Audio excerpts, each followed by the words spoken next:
ایک دفعہ کا ذکر ہے کہ ایک بہت مضبوط لکڑہارے نے ایک لکڑی کے سوداگر سے نوکری مانگی اور اسے مل گئی۔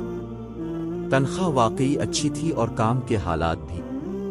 ان وجوہات کی بنا پر لکڑہارے نے اپنی پوری کوشش کرنے کا عزم کر رکھا تھا۔ اس کے باس نے اسے کلہاڑی دی اور اسے وہ علاقہ دکھایا جہاں اسے کام کرنا تھا۔ پہلے دن لکڑی کاٹنے والا 18 درخت واپس لایا۔ مبارک ہو، باس نے کہا، اس راستے پر چلو۔ باس کے الفاظ سے بہت حوصلہ افزائی ہوئی۔ لکڑی کاٹنے والا اگلے دن مزید کوشش کرے گا، لیکن وہ صرف 15 درخت ہی واپس لا سکا۔ تیسرے دن اس نے مزید کوشش کی، لیکن وہ صرف 10 درخت ہی لا سکا۔ دن با دن وہ کم سے کم درخت لا رہا تھا۔ میں اپنی طاقت کھو رہا ہوں، لکڑی کاٹنے والے نے سوچا۔ وہ باس کے پاس گیا اور معافی مانگی اور کہا کہ وہ سمجھ نہیں پا رہا ہے کہ کیا ہو رہا ہے۔ آخری بار اپنی کلہاڑی کب تیز کی تھی؟ باس نے پوچھا۔ تیز کرنا؟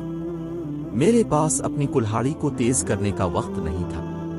میں درخت کاٹنے کی کوشش میں بہت مصروف رہا ہوں۔ ہماری زندگیاں ایسی ہیں، ہم بعض اوقات اتنے مصروف ہو جاتے ہیں کہ کلہاڑی کو تیز کرنے میں وقت نہیں لگاتے۔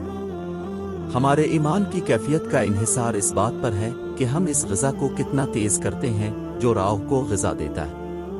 اگر ہم اپنی زندگی کو اپنی راہ کو کھانا کھلانے کے لیے بہت مصروف کرتے ہیں تو یہ طاقت کھو دے گی اور ہم اچھے کام کرنے کے لیے حوصلہ افزائی نہیں کریں گے۔ لہذا ہر روز ایک لمحہ نکالیں اور قرآن، لیکچرز، اللہ کو یاد کر کے اپنی راہ کو تیز کریں۔